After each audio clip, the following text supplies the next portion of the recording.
일본 도쿄의 다케자와 쇼이치라는 남자는 2022년 4월 자기 직장 여직원 한 명을 저녁 식사에 초대합니다. 이 여직원은요, 대수롭지 않게 생각하고 주저없이 나갔어요. 왜냐, 우리 원장님, 성형외과 겸 피부과 원장님이었거든요. 열심히 일하라고 저녁 사주려나 보다. 이 둘은요, 스페인 음식점에서 밥을 먹게 되는데 직장 얘기하면서 하하호호 분위기 너무 좋았죠. 그러다 원장님, 저 잠시 화장실 좀 다녀올게요. 이 여직원이 잠깐 자리를 비우는데 이때 다케자와의 표정이 싹 변합니다. 재빠르게 가방 속에서 무언가를 꺼내더니 여직원이 먹는 음식에 막 섞어요. 수면제였습니다. 그리곤 아무 일도 없었다는 듯 돌아온 여직원을 보면서 하하호호. 아무것도 몰랐던 여직원은 수면제가 든 음식을 먹었고 어떻게 됐겠습니까? 갑자기 몽롱하니 잠이 오네. 약기운에 의식 잃은 여직원을 보자마자 그는요, 씩 웃으면서 자기 집으로 데려갑니다. 그리곤 성폭행하고 동영상 사진까지 찍어요. 그렇게 다음날이 됐습니다. 원장님, 제가 왜 원장님 집에 있어요? 어제 갑자기 픽 쓰러져서 내가 얼마나 놀랬는지 몰라. 어때, 괜찮아? 와, 이 다케자와는요, 능청스럽게 연기하면서 여직원을 택시 태워 귀가시킵니다. 문제는 피해자인 이 여직원, 약기운으로 인해 의식이 몽롱했기 때문에 범행을 당했는지조차 모르고 있었다는 거예요. 그러니까 기억이 안 날 정도로, 본인도 모를 정도면 엄청 강한 수면제 등 약을 썼다는 거죠. 이런 그의 파렴치한 범행은 이게 끝이 아닙니다. 이상하게 다케자와 원장님과 밥을 먹은 이후로 내가 몸이 안 좋아. 그러니까 이걸 눈치챈 다케자와가 어느 날 병원에서 그러는 거예요. 너 몸이 안 좋아? 내가 피로 좀 회복되는 괜찮아지는 약 링거 하나 놔줄게. 누워봐. 병원에서 일하는 게 별거 있냐? 이런 게 좋은 거지. 얼른 누워봐. 자, 진짜 회복되는 링거를 놔줬을까요? 말은 이렇게 해놓고 또 마취제를. 아무것도 모르고 팔을 내밀었던 그녀는 또 곧바로 의식을 잃었고, 이 새끼 그 상태에서 또 그녀를 성폭행, 또 영상 촬영을 합니다. 또라이예요. 마취에서 깬 그녀는 여전히 아무것도 기억하지 못했습니다. 그렇다면 이 새끼의 이런 범행은 어떻게 발각이 됐을까? 성폭행을 당한지는 꿈에도 모르고 있었던 이 여직원. 그런데 몸이 계속 이상해. 몸이 찌뿌둥하니 너무 안 좋으니까 병원을 찾아간 거예요. 거기서 나온 겁니다. 저 수면제 먹냐고요? 저 마약하냐고요? 아니요, 그런 거 안 먹는데. 제 몸에서 수면제 성분이 포함된 마약이 나왔다고요? 그렇게 놀란 그녀가 경찰에 신고, 수사가 시작된 겁니다. 그리고 여직원을 덮친 지 약 3개월 후인 2022년 7월 1일 이 다케자와 쇼이치 원장이 체포가 되는데 여기서 빼박인 증거들이 우르르 나온 거예요. 뭐가? 찍어놨던 사진과 동영상들이. 그런데 여기서 밝혀진 또 하나의 충격적인 사실. 이놈 집을 압수수색하는데 이놈의 컴퓨터 하드디스크를 보게 된 거예요. 워미, 여기 비슷한 피해를 입은 10명 이상의 여성 영상이. 이 새끼 이거 상습범이네. 여기서 더 경악스러운 건요, 지금 피해자가 자기 병원 여직원이에요. 직원들한테만 이랬을까? 피해자가 10명 이상인데 거의 대부분의 피해자는요, 그에게 진료를 받으러 왔던 환자들이었습니다. 어떻게 했냐? 전신마취 해버리면 내가 뭔 짓을 해도 모르잖아. 그 상태에서 별짓 다 한 거예요. 우선 피해 상황을 하나씩 말씀드리겠습니다. 제일 처음 피해를 당한 사람은 35살 여성, 익명이라 그냥 쉽게 정량이라고 할게요. 이 정량과 의사 이 새끼는 SNS를 통해 알게 됐습니다. 예를 들어, 어머, 정량도 강남 살아요? 나도 강남 사는데 가깝네. 종종 만나요. 이 정량 입장에서도 다른 것도 아니고 성형외과, 피부과 의사예요. 혹한 거예요. 그렇게 둘 종종 만나게 되는데 그럼 얼마 안 가 둘이 사귀었을까? 아니요, 사귀지는 않습니다. 왜? 각각 둘 다 연인이 따로 있었거든요. 직접적으로 사귀진 않는데 그 애매한 썸을 타요. 자, 여기서 사진이 앞서 사진과 좀 다르죠?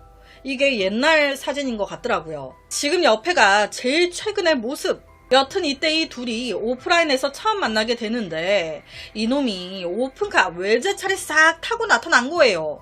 직업도 마음에 드는데 이 남자 돈도 좀 있는 것 같아. 그렇게 둘은요 레스토랑으로 향합니다. 거기서 밥 먹고 이어서 이놈의 리드 하에 바에 가죠. 거기서 기가 막힌 게요. 도착해서 잠깐 이놈이 화장실 다녀온다고 자리 비운 거예요. 그런데 실제로 그 바 직원이요. 이 정량한테 그랬대요. 조심해요. 저 남자 여자 많아. 여기 당신 말고 다른 여자들 많이 자주 데리고 왔었어요.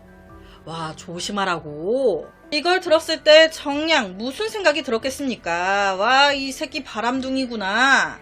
그런데 정양 자체도 남자친구가 따로 있었단 말이에요.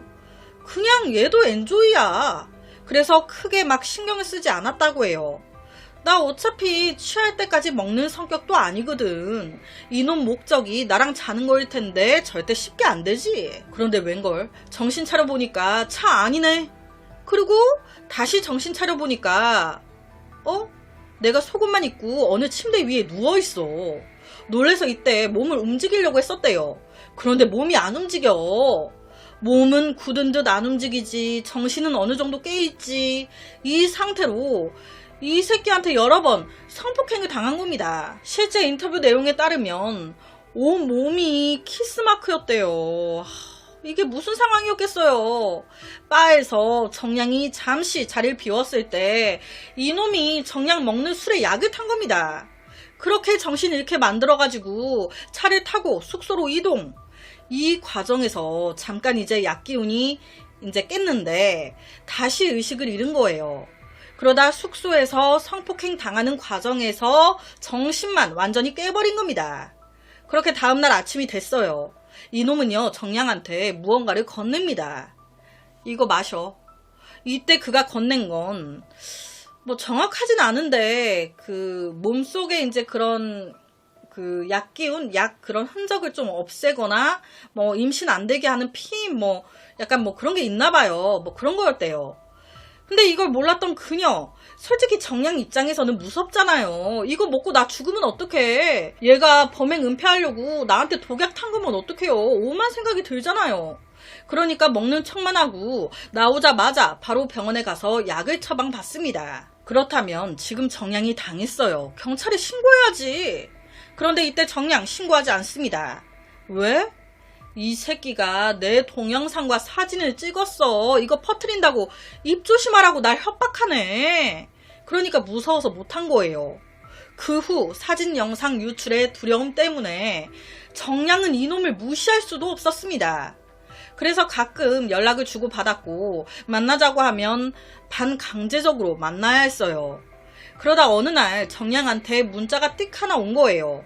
너 내 남자친구한테 꼬리치냐고. 이 새끼의 여자친구한테 온 겁니다. 그러니까 정량은 억울한 거예요. 네 남자친구한테 벗어나고 싶은 게 나야. 제발 네 남자친구 관리 좀 시켜라. 너 가져 제발. 이 새끼의 여자친구와 정량 둘이 메시지를 주고받으면서 모든 걸 얘기했고요. 이 계기로 정량이 그를 차단시켜요. 그 후 딱 한 번 정량 SNS 메시지로 다 벗고 누워있는 정량 사진이 보내져 오는데 이제 이걸 보고 정량이 놀래가지고 답장을 안 했대요. 그 이후 이놈에게도 연락이 없었다고. 도대체 성형외과 원장이나 되는 놈이 뭐가 아쉬워서 왜 이런 짓을 하고 다닌 걸까요? 사건이 있었던 2022년 7월 당시 그의 나이는요 42살이었습니다. 그는 일본과 이란의 혼혈이었어요. 실제 이놈도 SNS 활동을 하고 있었는데 자기 성형외과 홍보였죠. 거기에 쓴 글을 하나 그대로 읽어드리면 상담에서 수술, 그리고 수술 후 고민까지 믿고 따라오실 수 있는 성형외과. 모든 환자가 만족할 수 있도록 최선을 다하겠습니다. 믿고 맡긴 게 있다고요? 실제 웃긴 게요. 여기서 성형한 사람들이 있었단 말이에요. 성형 후기들이 여기 너무 친절해요. 다음에 다른 곳 할 때도 여기서 할 거예요. 원장님 너무 밝고 너무 좋습니다. 가격도 다른 곳에 비해 싼데 케어도 잘해주셔서 너무 마음에 들어요. 라는 거의 대부분 높은 평가. 이들이 이렇게 얘기할 수 있는 이유는 뭘까? 당연히 이놈이 전신마취 시켜놓고 나쁜 짓을 저질렀으니까. 이놈이 막 미친 짓 하고 한 거? 이들 기억에는 없거든. 이들 기억 속 원장은 마냥 착하고 좋은 사람일 뿐이거든. 방금 내가 별의 별짓 다 하고 영상 다 찍고 그 후에 수술하고 나왔는데 아무것도 모르는 이 여자가 웃으면서 원장님 너무 최고예요. 수술 잘 된 것 같아서 너무 좋네요. 또 여기서 할 거예요. 라고 했을 때 이 새끼 속으로 무슨 생각을 했을까요? 이 사건의 첫 재판이 2022년 10월 4일 진행이 됐는데 이놈이 혐의를 다 인정했어요. 그러면서 지가 변명이라고 말한 게 사귀던 여자친구와 헤어지고 나서 정신적으로 좀 피폐해지고 이상해졌다고. 그런데 이건 개소리예요.